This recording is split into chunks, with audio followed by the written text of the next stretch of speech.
नमस्कार दोस्तों, आज इस कार्यक्रम में हम जिस विषय को लेने जा रहे हैं, मुझे नहीं लगता कि इस विषय पर ज़्यादा बातचीत हुई है और इस विषय को लेने के लिए हमने जो मंच चुना है, हमें लगता है कि इस मंच से इस सवाल का जो जवाब मिलेगा, इससे लोगों की धारणाएं बदलेगी, किसी को देखने के प्रति उनका नज़रिया बदलेगा। इस विश्वास के साथ आज हम विषय ले रहे हैं कि स्त्री की जो शारीरिक बनावट है, उसको वासना का पर्याय क्यों माना गया है। इस बात का जो सही जवाब है, एक सेटिस्फैक्ट्री आंसर जो हो सकता है, उस आंसर को पाने के लिए आज हमने जिन महारथी को चुना है वो हैं सूरज भाई जी। सूरज भाई जी से तो आप सब भली भांति परिचित हैं। उनका एक सम्मान है समाज में। आज लोग उनकी तरफ बहुत एक ऐसी निगाह से देखते हैं कि उनको लगता है कि जिस समस्या का समाधान कहीं नहीं होता वो उनसे मिलता है।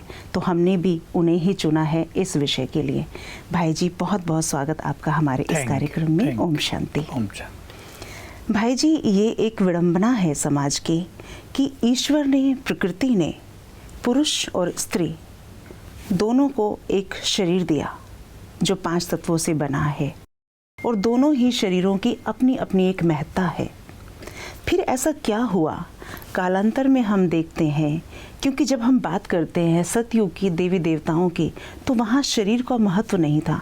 लेकिन समय रहते रहते, आते आते हम इतना ज़्यादा नीचे आ गए, हमें पता ही नहीं चला कि कब हमारी सोच बदल गई। मैं सीधा प्रश्न पे आती हूँ कि महिला का जो एक शारीरिक बनावट है, उसको वासना का पर्याय क्यों मान लिया है? देखिए, हमारा मार्ग तो प्योरिटी का है जी। और जहाँ तक मेरे अपने जीवन का प्रश्न है, हम इन चीज़ों पे कभी चिंतन नहीं करते जी। लेकिन जो आध्यात्मिक ज्ञान हमें प्राप्त हुआ है जी, उसके आधार से हम कुछ इस सृष्टि के गुह्य रहस्यों को जानते हैं। उसमें एक गुह्य रहस्य है कि सतयुग और त्रेता युग में आत्मा संपूर्ण पवित्र होती थी। आत्मा की स्थिति के अनुसार ही शरीर की रचना होती है। इसको लोग आजकल नहीं जानते कि बीज आत्मा है, उसमें जैसे संस्कार हैं वैसे ही शरीर की रचना है। जी। अभी आपने प्रश्न पूछा, मैं उत्तर दे सकता हूँ। कई बहनों की, कन्याओं की शरीर की रचना बिल्कुल लड़कों जैसी होती है। जी। तो उसके कारण बिल्कुल आत्मा के संस्कार, उसमें जो कुछ भरा हुआ है वो उसके जिम्मेदार होते हैं। मेडिकल साइंस यहाँ तक भी नहीं पहुँची है कि गर्भ में जब आत्मा प्रवेश करती है जी। तो उस आत्मा के अपने वाइब्रेशंस शरीर की रचना में मुख्य भूमिका निभाते हैं। हमने ऐसा देखा, माँ बाप किसी के बहुत गंदे और बच्चा महान पुरुष हो गया। जी। किसी के माँ बाप बहुत अच्छे और बच्चा गलत राह पे चलने वाला हो गया। तो सतयुग त्रेता युग में हम सभी देवी देवता थे, आत्मा संपूर्ण पवित्र थी, तो शरीर की रचना वैसी थी, देह का आकर्षण था ही नहीं, जिसे आत्मिक भाव था वहाँ। जी। द्वापर युग से विकार शुरू हुए, बहुत कम संतान उत्पत्ति के लिए। धीरे धीरे कलयुग में आके वो बहुत बढ़े और अब पिछले 100-200 सालों से ये विषय वासनाएं बहुत फैल गई संसार में, यानी आत्मा में। लोग इस बात को नहीं जानते। हमारी इंडियन फिलोसॉफी में भी यही मान लिया, आत्मा तो सदा पवित्र है, ये शरीर में आते हैं विकार। नहीं, आत्मा से ही शरीर में आते हैं। आत्मा संपूर्ण पवित्र थी, वो गिरते गिरते गिरते गिरते उसमें चेंज आ गई। आत्मा को अनचेंजेबल मान लिया गया, ये सत्य है, माना उसका स्वरूप नहीं बदलता लेकिन उसके गुण संस्कार बदलते आते हैं। तो आप बात ले लीजिए पिछले 200 सालों की, या जब से, कोई बुरा न माने तो मैं कहूँ, जब से भारत में मुस्लिम राज शुरू हुआ, क्योंकि उनकी वासनाएं बहुत ज़्यादा थी, इसलिए भारतीय नारियों ने पर्दा डालना शुरू किया, तो वो थोड़े ज़्यादा विषयी थे। तो ये विषय विकार धीरे धीरे समाज के हर अंग में पहुंचने लगा। तो अब कलयुग के अंत में आने पर आत्मा विषय विकारों से पूरी तरह भरपूर हो गई, लिप्त हो गई। तो ये शरीर की रचना की बात नहीं है, मनुष्य की दृष्टि की बात है। इसलिए अगर मनुष्य की दृष्टि पुनः आत्मिक हो जाए तो शरीर की रचना किसी की कैसी भी हो उसका कोई फर्क नहीं पड़ेगा। जैसे मैंने कहा, वो आत्मा की वर्तमान स्थिति के अनुसार रचना होती है। अब कलयुग के अंत में सभी आत्माओं में विषय वासनाएं भर गई तो उनकी रचना उसी तरह होती है, चाहे नारी हो चाहे पुरुष हो। तो ये मनुष्य के विषय विकारी दृष्टि का प्रकोप है। अब कहीं मैरिजेज में गई, सब बहनें जाएंगी, भाई भी जाएंगे, सब बन ठन के जाएंगे। मैं एक बात जरूर कहूँगा, किसी को अच्छी लगेगी किसी को नहीं लगेगी, मैं जानता हूँ कि बहनें कुछ ज़्यादा ही फैशन करके जाती हैं ताकि लोग उनके ओर अट्रैक्ट हों। ये उनका मनोभाव भी रहता है, मेरी बात को कोई बुरा न माने, बहनें जानती हैं इस चीज़ को। जो मनोभाव हमारे मन में रहता है उसके वाइब्रेशंस दूसरों को टच करते हैं, वही भाव उनके मन में जागृत होता है। हमारी बहनें हैं, पवित्र हैं, देवियां हैं, बहुत सुंदर हैं कई, लेकिन उनको देखकर किसी के मन में बुरी भावनाएं नहीं उठती, शरीर तो उनका वैसा ही है जी। तो ये हमारी अपनी सोच पर भी निर्भर करता है। इसलिए मैं आपको भगवान का एक गहरा महावाक्य भी याद दिला देता हूँ जी, जिसको मुझे विश्वास है संसार का हर प्राणी समझ लेगा जी। बाबा ने हमें सिखाया, बहनों को सिखाया खास, कि अगर तुम्हारी ओर किसी की दृष्टि गलत जाती है, इसके जिम्मेदार भी कुछ न कुछ तुम स्वयं हो, भले ही संपूर्ण न हो जी। क्योंकि हमारी अपनी मनोस्थिति बहुत श्रेष्ठ है। अब आप देवियों को देखिए, मंदिरों में कई जगह देवियों के जो चित्र बनाए जाते हैं अति सुंदर, मैंने खुद देखे हैं जी। लेकिन उनको देख के किसी की बुरी दृष्टि नहीं होती, बल्कि बुरी दृष्टि वाले वहाँ जाके शुद्ध होने लगते हैं। जैसे मैंने कहा, हमारी ब्रह्मा कुमारी बहनों को देखकर किसी की दृष्टि बुरी नहीं होती, क्योंकि वो पवित्रता के मार्ग पर हैं। तो हमें अपने को बदलने की भी ज़रूरत है, पुरुषों को भी बदलना है और बहनों को बदलना है, क्योंकि सब आत्माएं हैं। तो ये प्योरिटी संसार के लिए बहुत बड़ा बल बन जाएगी। और मैं इसी में एक बात और कह दूं कि अपवित्रता के कारण ही अनेक समस्याएं समाज में पैदा हुई हैं। एक से तो आप जानते हैं रेप के केस बंगाल में जो कुछ हुआ, वो सब इसी के कारण हुआ। बंगाल में बहुत होता है, ये तो एक प्रकाश में आ गई बात। मैं जाता हूँ वहाँ, मुझे पुलिस अधिकारी बताते हैं हमें रोक दिया जाता है, कुछ नहीं करना है, ये करने दो जो हो रहा है, फिर भी लोग उन्हें जिता देते हैं। तो ये सामाजिक व्यवस्था इन विषय विकारों के कारण बिगड़ी है। अगर फिर से हमारी मातृशक्ति पवित्रता की ओर बढ़े तो सचमुच उनका जीवन सुख शांति से भरपूर हो जाएगा और उनको वैसी दृष्टि से कोई देखने का साहस भी नहीं करेगा। लेकिन भाई जी, इसमें एक छोटा सा विरोधाभास ये है कि जैसे अभी आपने बात की, मंदिरों में हम जाते हैं, जो देवियां हैं हमारी, जो जिनके हम दर्शन करते हैं और जिनके दर्शन करने से हमें बहुत अच्छा फील होता है, हमारा ऑरा बड़ा पॉजिटिव हो जाता है, तो उन देवियों ने जो वस्त्र पहने हैं, उन्होंने जो गहने पहने हैं, वो तो हमें आकर्षित करते हैं।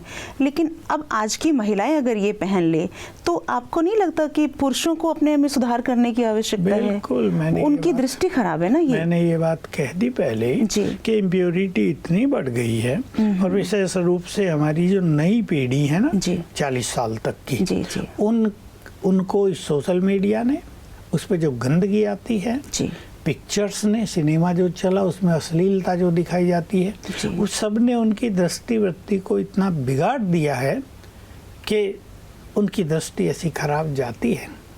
मुझे माफ़ करें तो मैं कह दूं, अपनी सगी बहनों के लिए भी जाती है, क्योंकि ये खेल बिगड़ चुका है बहुत ज़्यादा। आपने सुना ही होगा कहीं भाई बहनें शादी करते हैं, जी। बहुत बिगड़ी हुई दृष्टि, इतनी बिगड़ी हुई है कि बाप की दृष्टि अपनी बच्चे की तरफ खराब जाती है। ये बच्चियों का ही दोष हो, ये देखो उनका तो दोष इसमें हो ही नहीं सकता है, तो पुरुष का दोष है। उसके अंदर विकृत भावना अति का रूप ले चुकी हैं, इसलिए वो व्यक्ति अपने को कंट्रोल नहीं कर पा रहा है। यही हम कहते हैं कि आध्यात्मिक ज्ञान की बहुत आवश्यकता है, जिसके द्वारा हम अपनी कर्मेंद्रियों को कंट्रोल कर सकते हैं, कर्मेंद्रिय जीत बन सकते हैं, मन जीत बन सकते हैं। भले हमारी इस बात से कई लोग विरोध करते हैं कि ये तो भाई बहन बना देते हैं, ये तो पवित्रता का मार्ग दिखा रहे हैं, ये कोई कल्चर है क्या, ये तो मनुष्य की जो प्राचीन कल्चर है विषय विकारों की उसके विरुद्ध जा रहे हैं। अब वो समझते हैं विषय विकारों की कल्चर ही सच्ची कल्चर है, जबकि वो झूठी कल्चर है, वो मायावी कल्चर है। तो इसलिए अध्यात्म की पुनः आवश्यकता है। मनुष्य पवित्र बनेगा, थोड़ी भी आत्माएं, थोड़ी भी मात्र शक्ति, मैं कहता हूँ जितनी माताओं की संख्या है अभी, अगर भारत की 140 है तो 70-75 करोड़ तो मात्र शक्ति है ना। उनमें से यदि 75 लाख भी पवित्र बन जाएं जी तो वो संसार बदल देंगी। अब भाई जी, जैसे आपने बहनों की बात की, जो ब्रह्मा कुमारीज बहनें हैं उनके पास तो अकूट अथाह ज्ञान का खजाना है, और उनकी जो कॉस्ट्यूम है उसको देख के भी लोगों में एक सरल भाव आता है। लेकिन वो एक संगठन से जुड़े हुए हैं। जो माताएं बहनें घर में रहती हैं, जैसे कि हमने अभी तक पढ़ा कि किसी भी देश की अर्थव्यवस्था को अगर आपको जानना है तो वहाँ की महिलाओं को देखकर इस चीज़ से अंदाज़ा लगाया जाता है। अगर वहाँ की महिलाएं सजी सवरी हैं, गहनों से सुशोभित हैं, उनके चेहरे पे खुशी है, तो हम समझते हैं कि वो देश बहुत खुशहाल है। ज़्यादातर हमने ये अभी तक पढ़ा। लेकिन अब और एक सवाल इसमें और आ जाता है कि यहाँ भी जिम्मेदारी माताओं बहनों की हो गई कि आप खुद पे अंकुश लगाएं, क्योंकि पुरुष की दृष्टि खराब हो रही है। तो पुरुषों की क्या कोई जिम्मेदारी नहीं है इसकी? सारी जिम्मेदारी उनकी है जी। मैं कहूँगा 75% जिम्मेदारी उनकी है जी। क्योंकि मैं जानता हूँ नारी का स्वभाव ही थोड़ा ऐसा है कि वो जेवर पहनेगी, अच्छी साड़ियाँ पहनेगी, लेकिन पुरुषों को अपनी दृष्टि को बदलना ही होगा। माँ के प्रति माँ की दृष्टि, दूसरी जो नारियाँ उनके प्रति बहनों की दृष्टि, ये कल्चर हमें फिर से जगानी होगी अपने देश में। बाकी ये जो मान्यता थी कि नारी से देखो, वो तो आजकल गरीब नारियां भी सज धज के चलते हैं, आर्टिफिशियल क्या कहते हैं, इमिटेशन ज्वेलरी, आर्टिफिशियल ज्वेलरी चमक धमक वाली होती है, और असली ज्वेलरी तो आजकल पहनी नहीं जाती है कि चोरों का डर रहता है। तो वो कोई एक तरीका नहीं है किसी की साहूकारी को परखने का। तरीका है उनके चेहरे पे कितनी मुस्कान है, कितनी संतुष्टता है उनके जीवन में, आत्मसंतोष कितना है उनको, वो अपने परिवार की कितनी अच्छी पालना कर रही हैं। ये हमारे लक्षण हैं हमारे संपन्न समाज के। इन पे हमें ध्यान देने की ज़रूरत है। जी जी, बहुत सुंदर जानकारी भाई जी। लेकिन मुझे कहीं ना कहीं एक छोटी सी विडंबना ये लगती है कि जैसे अभी आपने भी कहा, लोग भी कहते हैं कि नारी जो होती है वो संसार का निर्माण करती है, घर परिवार में खुशियों का निर्माण करती है। लेकिन दूसरी तरफ ये भी कह देते हैं कि नारी कमज़ोर है, ठीक है, उसको लोग प्रोटेक्ट भी करते हैं, सुरक्षा भी देते हैं, सब कुछ करते हैं। तो ये दो चीज़ों में थोड़ा सा मतलब मुझे ये लगता है कि आप नारी से इतनी उम्मीदें करते हैं, इतनी आशाएं करते हैं, और कहीं ना कहीं आपको पता भी है कि वो परिवर्तन ला सकती है, फिर उसको कमज़ोर भी माना गया। इसके पीछे क्या भाव हो सकता है? माना नहीं गया, वो बन गई है। नारी तो लक्ष्मीबाई भी थी, जिसके लोग लिए कहते हैं कि एक नारी सब पे भारी पड़ गई थी। नारी तो हमारी दुर्गावती भी थी। साउथ में कई ताराबाई और कई नारियां हुई हैं जिन्होंने फ्रांसीसियों के, अंग्रेज़ों के और विदेशी आक्रमणकारियों के छक्के छुड़ा दिए। और अपने अहिल्याबाई भी थी इंदौर की, जिसने अपने प्रशासन को इतना सुंदर किया। लेकिन नारी के छोटे विचारों ने, उसकी अत्यधिक मोह ममता ने, बुरा न माने, नारी का स्वभाव ममता है, लेकिन अत्यधिक ने उसको कमज़ोर किया है। उसके छोटे विचारों ने, उसके नेगेटिव विचारों ने नारी को कमज़ोर किया है। क्योंकि मैं खुद देखता हूँ, जैसे मैंने पहले एपिसोड में कहा भी था, हमारी बहनें कन्याएं कितनी वेल एजुकेटेड, स्किलफुल, टैलेंटेड होती हैं, लेकिन मानसिक रूप से कमज़ोर रहती हैं कि छिपकली कमरे में आ गई तो सो नहीं पा रही, भाइयों को बुला रही, छिपकली को भगाओ मारो तब मुझे नींद आएगी। तो इसलिए राजयोग इसमें बहुत बड़ी मदद करता है। सर्वशक्तिवान को पहचान के उससे अपनी बुद्धि जोड़ें तो नारी तो सबसे बड़ी शक्ति। नारी के साथ ही शब्द जुड़ा है शिव शक्ति, ये पुरुषों के साथ नहीं जुड़ा है जो अपने को पावरफुल मानते हैं, ये नारी के साथ जुड़ा है।